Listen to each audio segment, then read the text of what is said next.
You won't believe what I saw today. An astonishing scene of foul stench hit us upon entering.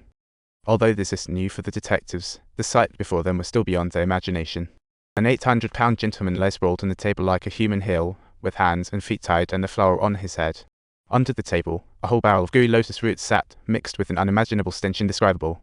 Back at the precinct, the coroner showed the deceased's stomach, which was the size of a basketball. And the cause of death? You guessed it, overindulgence. According to the coroner's test and some detective work, the deceased was forced at gunpoint to chow down on an absurd amount of food. He ate for a whopping 12 hours straight until he literally couldn't take another bite. The killer kicked his belly and boom. Instant catastrophe. He bled out internally, which was beyond what any cop could fathom. Detective thought this killer had way more tricks up his sleeve than just this one murder. He was about to retire, didn't want this mess, but his boss dismissed it as a regular murder.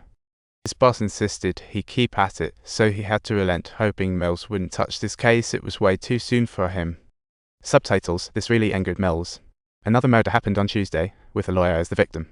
Mills noticed upon arrival.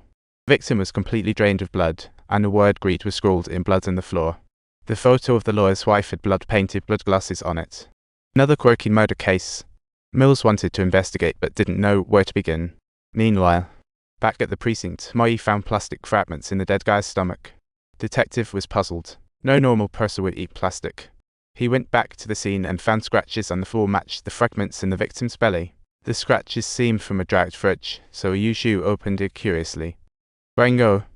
Behind the fridge was a note with the big word on it, time. Back at the precinct, he handed the note to his boss. It read, "The journey is long and arduous, out of hell and into the light." A famous line from Milton. Paradise Lost depicts Satan's escape from hell. The detective saw this as merely the beginning. The murderer was intending to carry out a series of killings based on the 7 deadly sins from the Bible, and the detective, who was nearing retirement, truly wished to steer clear of such a disturbing case. Despite not wanting to get involved, he found himself at the library picking out books on the 7 deadly sins for Mills. So Mills could get a better grip on the killer's motives, he slipped the book list onto Mills' desk. On the way back in the taxi, he looked out at the violent streets and sighed, "I feel like I'm becoming a stranger in this city." On Wednesday, Mills noticed the book list prepared by the detective, but found those thick books totally baffling. Arriving at the precinct, Mills' wife, MS Chili Pepper, called, having heard about the minor friction between her husband and the detective, inviting her over for she aimed to smooth things over, as Mills and MS Chili were high school sweethearts still going strong. In front of his wife, Mills showed a rare gentle side, and the dinner helped ease the tension between them. After dinner, they chatted about the case. The lawyer's firm was closed on Monday, so she speculated the killer snuck in on Friday night. The killer tortured the lawyer for 3 whole days in the office until Tuesday, when the body was finally found. A piece of flesh was carved from the lawyer's corpse, accompanied by a written message. The Merchant of Venice, a classic work by Shakespeare, narrates the tale of a merchant from Mexico. He borrowed money from a loan shark to help his friend marry, agreeing to forfeit a pound of flesh if he couldn't repay it. That day, the friend's wife uttered keywords, trapping the Monolander in a bind where he couldn't take flesh from Antonio without spilling blood.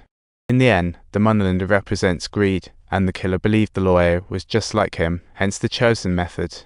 But the killer was cautious, leaving no fingerprints at the scene, with even the action being done by the victim himself, no leads to be found on the killer at all. Mills suddenly remembered the photo of the lawyer's wife. The detective thought it was a clue left by the killer. Sue Lewis's daughter found the lawyer's wife in the killer's room. After looking at the crime scene photos, she discovered a painting in her husband's office was deliberately hung upside down.